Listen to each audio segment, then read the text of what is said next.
My name is Diana, and I grew up as the princess of a castle.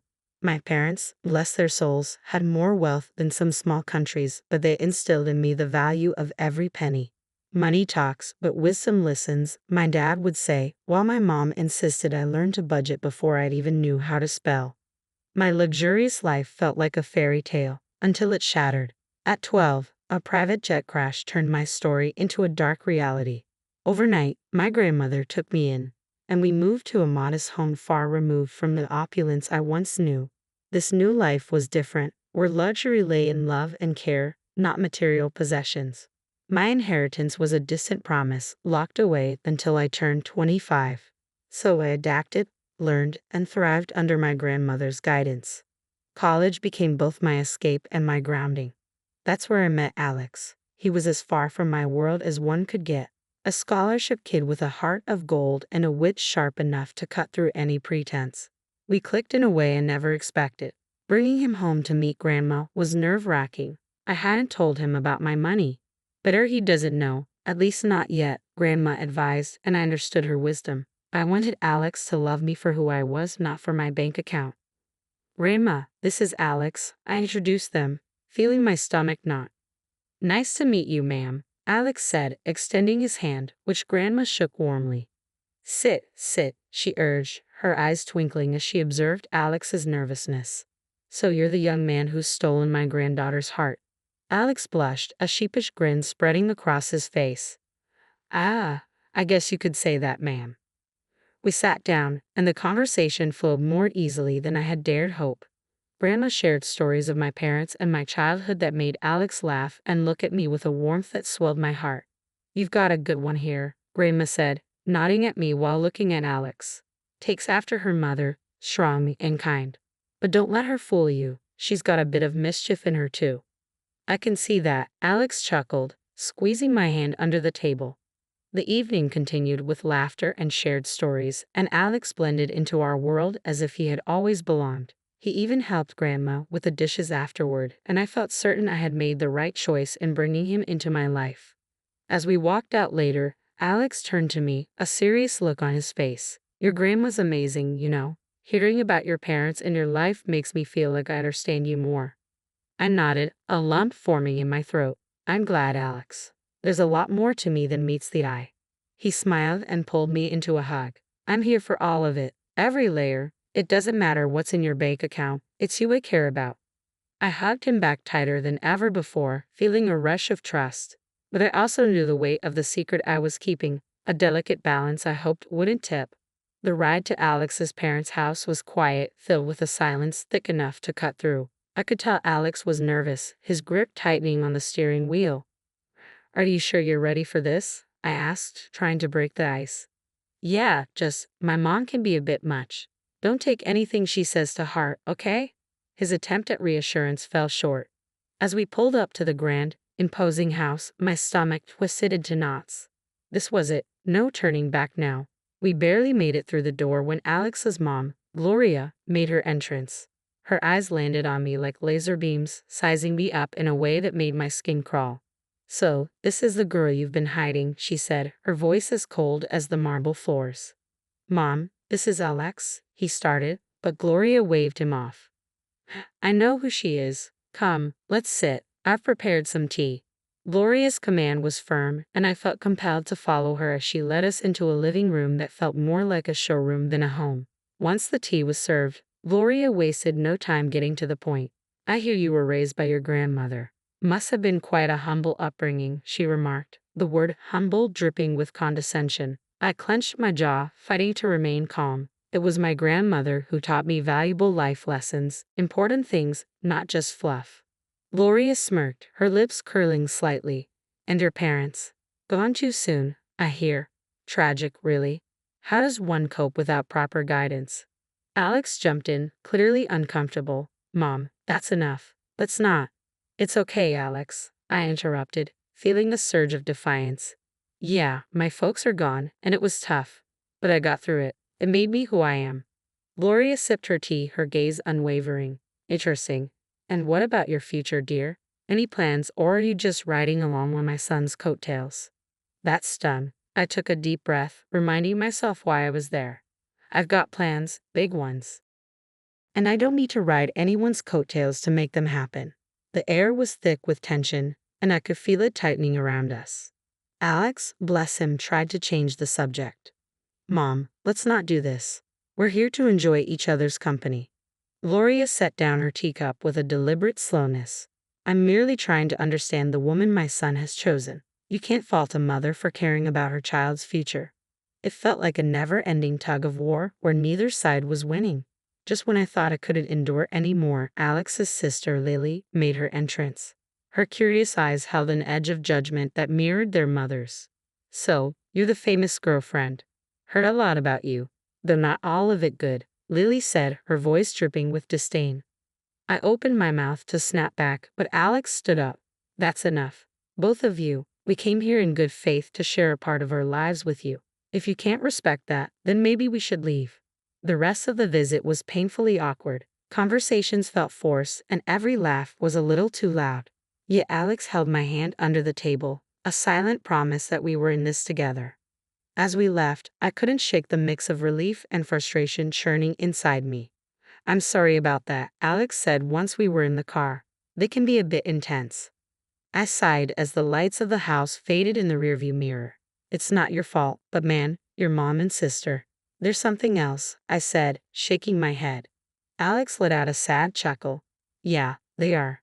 But hey, we survived, right? Survived and stronger.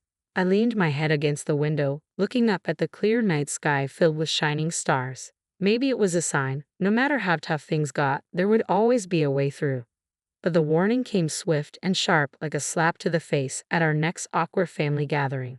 Gloria, my future mother-in-law, wasted no time laying down the law. If you two are serious about getting married, we're getting a prenup signed, she declared, her eyes drilling into mine as if daring me to object. I kept my cool, shrugged, and replied, fine by me. I'm not after your son's money. I could see Alex shrink in his seat, looking as if he wanted to crawl into a hole and disappear. Once we were out of there, he was all apologies and promises. My mom will get in our way. I promise we'll be happy, he said, his eyes pleading for me to believe him. The wedding planning sailed along smoothly enough, but on the big day itself, that's when the storm hit. Lily, my soon-to-be sister-in-law, got more than a little tipsy and decided it was showtime right in the middle of our reception. She staggered to her feet, glass in hand, slurring accusations loud enough for everyone to hear. This one's a gold digger. Doesn't know the first thing about our kind of life. Illiterate, trying to snag my brother's cash. Her antics didn't stop there. She went on to harass guests with behavior that wasn't even fit for polite society. My face flushed with hot anger and humiliation. Without a second thought, I pulled out my phone and called the cops. This drama needed an audience, and I wasn't about to let Lily's performance go unchecked. The aftermath was a hurricane of accusations and threats. Gloria vowed revenge for the disgrace I had brought upon their family. You've made a mockery of us. The press will have a field day with my daughter's antics, thanks to you. Alex was caught in the middle, trying to play peacemaker in a war that had no room for neutrality. I saw the strain in his eyes and the way his shoulders sagged under the weight of his family's drama. He wanted to keep us afloat, but I stood my ground, my resolve hardening. This wasn't just about me anymore. It was about drawing a line and refusing to let wealth, or the lack thereof, dictate how I was treated. As the dust settled and the night grew quiet, Alex and I sat amidst the wreckage of what was supposed to be our happiest day. I'm sorry, he whispered, but I could only think of how far we had to go. He whispered, his voice thick with unshed tears. I never wanted any of this. I took his hand, feeling the rough edges of our new reality. We'll get through this, but things need to change, starting with setting boundaries with your family. The vow we made that night wasn't just about staying together. It was about fighting for the respect we deserved and refusing to let old money or grudges define our future. 2 years slipped by since we said, I do, and those vows felt heavier with each passing day. Gloria practically vanished from our lives, and honestly, I didn't miss her one bit. But it wasn't just her absence that marked those years. It was Alex's changing attitude that really drove a wedge between us.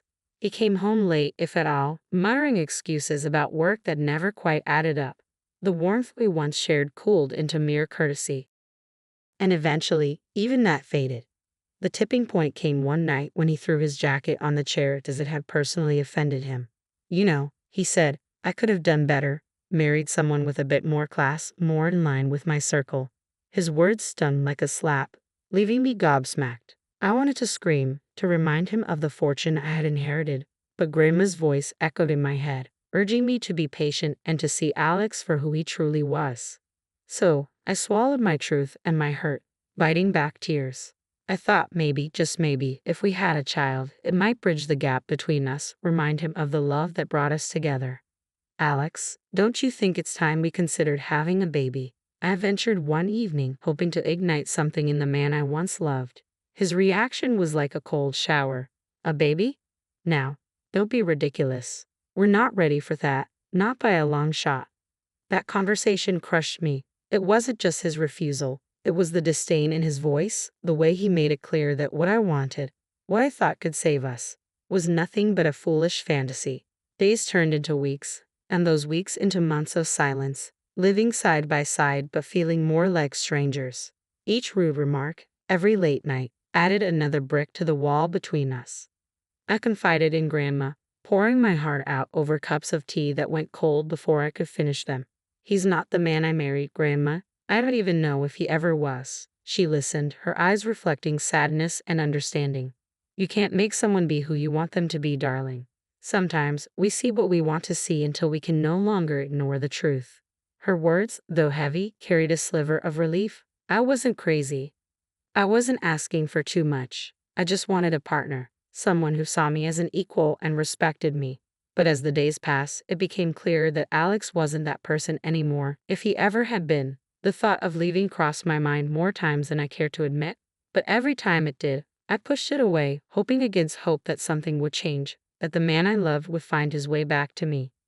I went all out for Alex's birthday bash, hoping to reignite the spark in what had turned into a pretty mundane marriage. No expense was spared, and the guest list was a who's who of our closest friends.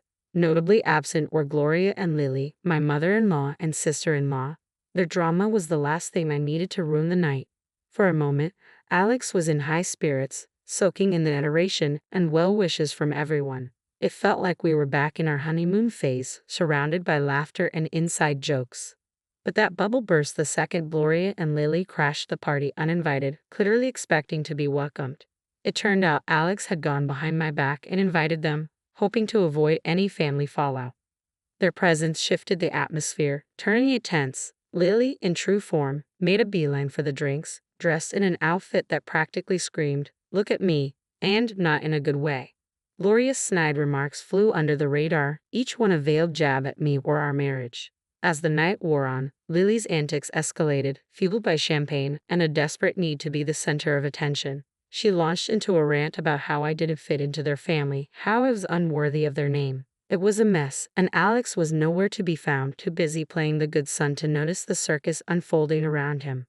The climax of the evening came when Lily, a few sheets to the wind, decided to air out some dirty laundry. Waving around some documents, she slurred out insults, each word cutting deeper. The spectacle ended with her stumbling into the pool, documents flying everywhere, turning what was meant to be a celebration into chaos. I rushed over, driven more by curiosity than concern, and began gathering the scattered papers. My heart sank as I pieced together the truth. They were divorce papers signed by Alex. Each signature felt like a punch to the gut, a betrayal that left me numb. Standing there, the reality crashed over me. My husband, the man I had promised to spend my life with, had decided our journey was over without even a word. The party around me faded into a blur as I clutched the documents, Alex's signature glaring up at me, confirming what I didn't want to believe. This wasn't just a party to remember. It was the end of everything I thought we had. In the aftermath of the pool incident, I sought clarity amidst the chaos. My heart raced as I approached Alex, holding the soaked documents that had unwittingly unveiled the truth I wasn't prepared for. "Alex, what's this about?" I demanded, my voice stronger than I felt as I thrust the divorce papers toward him. Before he could respond, his mother interjected, her smugness making my skin crawl. "Oh dear, looks like your little scheme didn't work out, did it? Alex is leaving you. You thought you could trap him with a baby for his money." I stared at Alex, searching his eyes for any trace of the man I married, but he couldn't meet my gaze. His silence spoke louder than words. With resignation, I signed the divorce papers. They were just a formality now, closing a chapter of a book I no longer wished to be part of. As the dust settled, Grandma approached, her presence a calming force. She didn't need to say anything. Her eyes conveyed volumes of empathy, understanding, and unspoken support that bolstered my resolve. Then she revealed the truth, not just to me but to everyone present. "She doesn't need any of your money," Grandma declared, her voice steady and strong. "In a month, she'll turn 25 and inherit a fortune far beyond what you could imagine. She's been raised to value people over wealth, to seek genuine connections rather than financial gain." The room fell silent, the weight of her words hanging in the air. Gloria's face shifted from smugness to shock, then to a desperate greed as she scrambled to backpedal, her apologies transparent and insincere. Alex, too, suddenly seemed eager to rewrite the narrative, insisting his intentions had never been to hurt me, that he was merely influenced by his mother. But it was too late. The veil had been lifted, revealing the stark reality of our relationship and the motivations behind it. I met their apologies with a quiet smile, not out of forgiveness, but from a newfound inner peace that came from understanding my worth, independent of the wealth that awaited me. "You've shown me your true colors," I said, my voice imbued with strength. "And as for surprises, well, I've prepared another one for you." At that moment, a loud honk echoed through the tension outside. A sleek luxury car rolled up to the gate, the one I had secretly bought for Alex as a surprise. The irony wasn't lost on me. I couldn't help but let out a bitter laugh as I excused myself to step outside and confront the final act of this drama. There it was, the epitome of luxury on four wheels, a symbol of the love I thought we shared, now just another piece in the game of pretense and betrayal.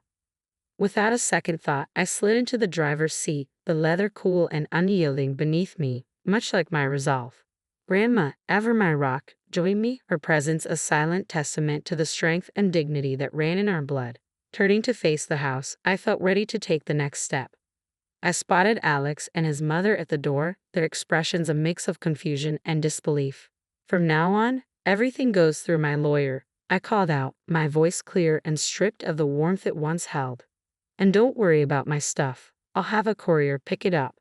Their faces, once smug and self-assured, transformed into a portrait of realization and loss, not just of the wealth they coveted, but of the person they had underestimated. With that, I turned the key in the ignition, the car's engine purring to life, a sweet sound that promised freedom and new beginnings. Grandma and I exchanged a look, a silent agreement that this was the first step toward a future unburdened by deceit and manipulation. After the revelations and dramatic exits, the air felt clearer, as if the truth had not only exposed their greed but also cleansed the path ahead. It wasn't long before the first test of my newfound resolve came knocking, or rather, calling. The phone rang, its shrill tones slicing through the calm like a knife. On the other end was none other than Lily, her voice dripping with an unfamiliar sweetness. "Hey, I just wanted to clear the air between us. We're practically the same age, right? We could be friends." I couldn't help but let out a short, disbelieving laugh.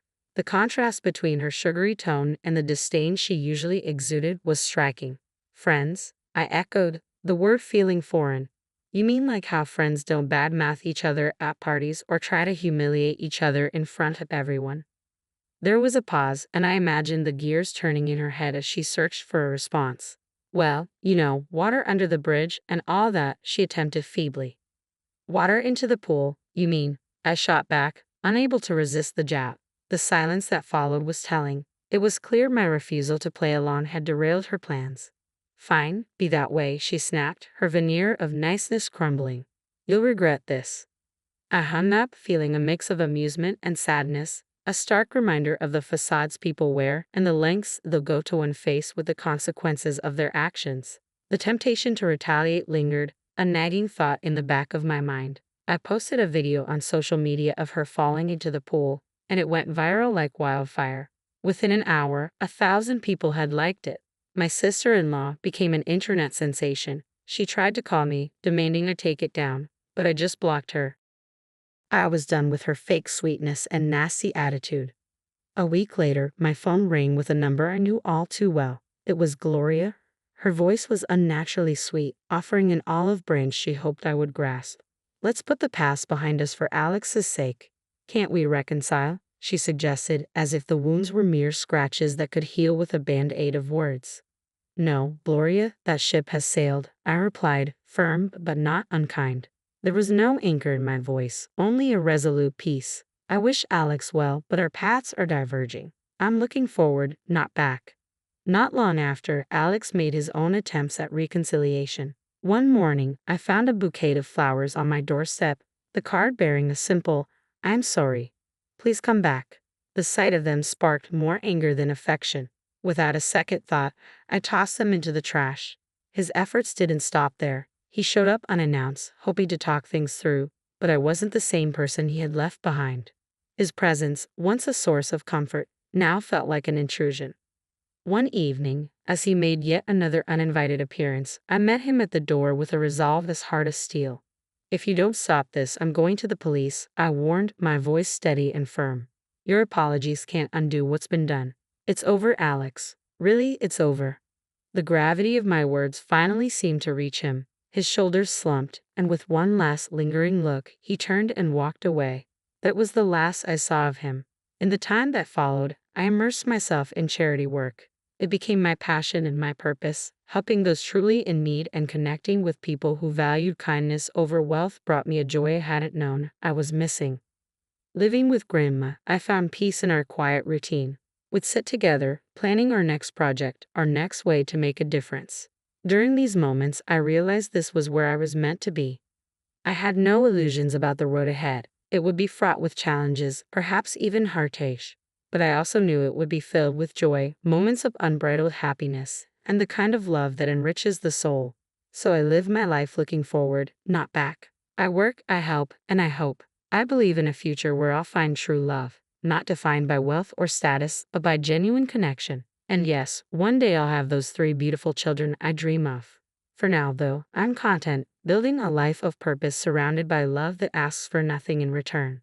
This isn't just the end of a chapter, it's the beginning of a whole new book, and I'm the one writing it.